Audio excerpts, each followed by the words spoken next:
Hello students, solve questions के इस video में आपका स्वागत है। इस वीडियो में हम सीटिंग अरेंजमेंट के प्रश्नों को हल करने का सबसे तेज और सबसे सरल तरीका बताएंगे। तो दो चीजें आपको ध्यान रखनी है। एक तो डायरेक्शन सेंस कि कौन किसके लेफ्ट में बैठा है, कौन किसके राइट में बैठा है, वो आपको तेजी से करना आना चाहिए। उसके लिए एक बहुत अच्छा ट्रिक है कि आप जो आदमी के बारे में आप लेफ्ट या राइट निकाल रहे हैं उसकी जगह आप खुद को इमेजिन करके देखिए। वहां पर जब आपको इमेजिन करेंगे तो आपको खुद समझ में आ जाएगा कि लेफ्ट क्या है, राइट क्या है। और दूसरी चीज है कि आपको ढेर सारी पॉसिबिलिटीज बनानी आनी चाहिए। आप जितनी ज्यादा पॉसिबिलिटी बनाएंगे, सवाल गलत करने के चांसेस उतने कम होंगे। जैसे कि यही प्रश्न है कि A B C D E F G और एच एक गोल परिधि पर केंद्र की तरफ मुंह करके बैठे हैं। तो यहाँ पर ध्यान दीजिएगा, ये केंद्र की तरफ मुंह करके बैठना मतलब डायरेक्शन बता रहा है। कुछ क्वेश्चंस में कुछ जो व्यक्ति होते हैं वो केंद्र के उल्टे तरफ मुंह करके बैठे होते हैं, जहां पर वो प्रश्न थोड़ा और मुश्किल हो जाता है। ये इजी है क्योंकि यहाँ पे सब एक ही डायरेक्शन में बैठे हुए हैं। एसएससी का सवाल है तो सीटिंग अरेंजमेंट का क्वेश्चन वैसे भी इजी होता है, आपको ज्यादा डरने की जरूरत नहीं है। बस आप जो दिया गया डेटा है उसको ठीक से रखें और ज्यादा से ज्यादा पॉसिबिलिटी बनाएं।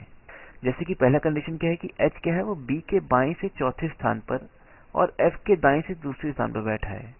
तो आइए पहले एक टेबल बनाते हैं गोल सा। 1 2 3 4 5 6 7 8 8 लोगों की जगह बना दी हमने। अब यहाँ पे हम बी को बैठा देते हैं। तो बी के बाएं से चौथे स्थान पर बी इधर देख रहा है।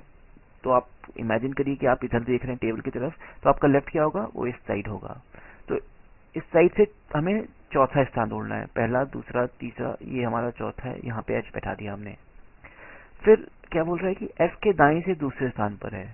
तो यहाँ पर अगर हम एफ को बैठा देते हैं, एफ इधर मुंह करके बैठा है, तो उसका दायां क्या होगा, वो इस साइड होगा और दूसरे स्थान पर एच बैठा हुआ है। देखिए, तो ये आपको टाइम मैनेज करके चलना है कि कैसे आप फिगर आउट करें कि एफ कहाँ बैठेगा।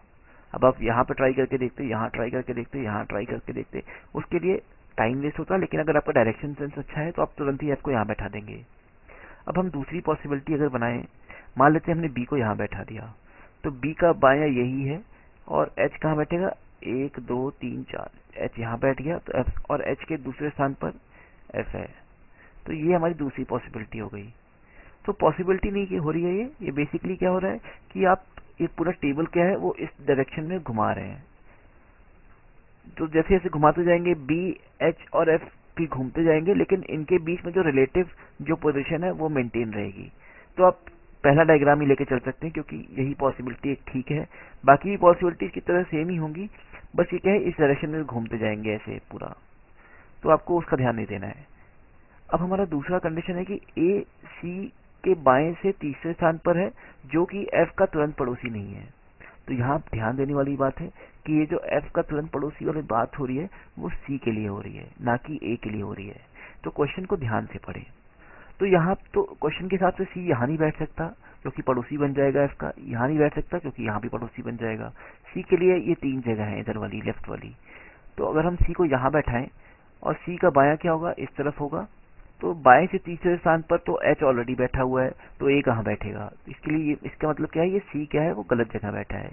अब हम सी को यहाँ बैठा के देखते हैं, उसका बाया यही होगा और ए 1 2 3 यहाँ पे बैठ सकता है। ए हमने यहाँ पे बैठा दिया, तो ए की जगह पक्की है, सी की जगह पक्की है। लेकिन एक पॉसिबिलिटी और जो बची है उसको भी चेक कर लेते हैं कि अगर हम सी को यहाँ बैठाते हैं तो बायां इसका इधर होगा और तीसरा स्थान पर एफ ऑलरेडी बैठा है, यानी कि सी यहाँ नहीं बैठ सकता। तो सी और ए का भी स्थान क्या है, वो पक्का हो गया। अब हम तीसरा कंडीशन देखते हैं कि जी ए के बाएं से दूसरे स्थान पर बैठा है। ए के बाएं से, ए इधर मुंह करके बैठा है तो इसका बायां यही होगा और दूसरा स्थान खाली पड़ा हुआ है, तो हम जी को यहाँ बैठा देंगे। जी भी बैठ गया, जी की भी स्थान पक्की हो गई। अब हम लास्ट कंडीशन देखते हैं जो कहता है कि डी ई के दाएं से दूसरे स्थान पर बैठा है। तो ई का दायां, अगर हम ई को यहाँ बैठाते हैं तो ई का दायां क्या होगा, वो इस साइड होगा और दूसरे स्थान पर जी ऑलरेडी बैठा हुआ है, मतलब ई यहाँ नहीं बैठ सकता, ई का स्थान गलत है। ये ई को हम लास्ट ऑप्शन जो बचा हुआ है यही बैठा सकते हैं, ई को हमने यहाँ बैठा दिया। अब ई का दायां क्या है, वो इधर इस साइड बैठेगा और दूसरा स्थान ये जो बचा हुआ है खाली स्थान, तो हमने डी को बैठा दिया।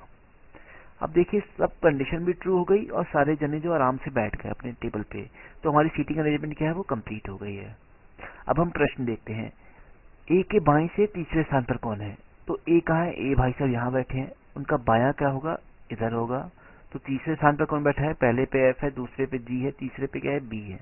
तो हमारा जो बी है वो ऑप्शन सही होगा। ये ऑप्शन सी जहाँ पे बी है वो सही ऑप्शन है।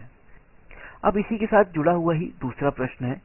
तो यहाँ पर देखिए, आपने एक बार स्टेटमेंट सॉल्व कर लिया, एक बार डायग्राम बना लिया, तो फिर इससे जुड़े 3-4 सवाल आते हैं जहाँ पर आपको कोई टाइम वेस्ट करने की जरूरत नहीं पड़ेगी। आप बस जो अपना डायग्राम है उससे देख के आंसर बता सकते हैं।